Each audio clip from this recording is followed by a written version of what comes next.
அஸ்ஸலாமு அலைக்கும். Hi friends, இன்றைக்கி நம்ம வினாக் பார்க்கலாம், வாங்க பார்க்கலாம். பருப்பு ரசம் ரெடி பண்ணியாச்சு ஃப்ரெண்ட்ஸ். வீட்டில் வெண்டைக்காய் இருந்துச்சு. சரி, தக்காளி பட்டம் போட்டு நல்லா பச்சடி எனக்கு ரெடி பண்ணிடலாம் அப்படின்ட்டு அதுக்குள்ளே என்னுடைய பொண்ணுமே எந்திரிச்சிட்டாங்க. எந்திரிச்சு என்னை தூக்குன்னு சொன்னதெல்லாம் அவங்கள தூக்கி விட்டு கொஞ்ச நேரம் சமாதானப்படுத்தி வச்சுட்டு அதுக்கப்புறம் நான் வந்து தாளிக்க வந்தாச்சு. இப்போ கொஞ்சோண்டு எண்ணெய் ஊற்றியாச்சு. எண்ணெய் ஊற்றுன பிறகு கொஞ்சோண்டு வெந்தயம் போட்டால் நல்லா மணமாக இருக்கும்.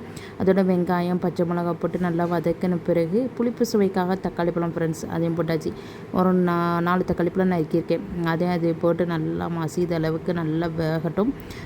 வேகத்துக்காக கொஞ்சோண்டு உப்பு சேர்த்தோம்னா சூப்பராக வெந்து வந்துடும். அதுக்கப்புறம் பார்த்திங்கன்னா நறுக்கி வச்ச வெண்டைக்காயும் அதோட சேர்த்துட்டேன். சேர்த்து நல்லா மிக்ஸ் பண்ணிக்கலாம். கொஞ்சோண்டு முளத்தப்பொடியும் போட்டுக்கலாம். போட்டு நல்லா பச்சை வாடை போன பிறகு பார்த்திங்கன்னா சூப்பராகவே இருக்கும் ஃப்ரெண்ட்ஸ். இந்த வெண்டைக்காய் பச்சடி சாப்பிட்றதுக்கு அவ்வளோ டேஸ்ட்டாக இருக்கும். பொண்ணு கொஞ்சம் ஒரு முட்டையை பொரித்து கொடுத்தேன் பொண்ணுக்கு. அவங்க உட்காந்து சாப்பிட்டுட்டு இருக்காங்க. அவங்க சாப்பிட்டதுக்குள்ளே நம்ம சாப்பிட்டு எழுந்திரிச்சிட வேண்டியதான். பருப்பு ரசம் அதுக்கப்புறம் வெண்டைக்காய் பச்சடி வச்சு சாப்பிட்டாச்சு ஃப்ரெண்ட்ஸ்.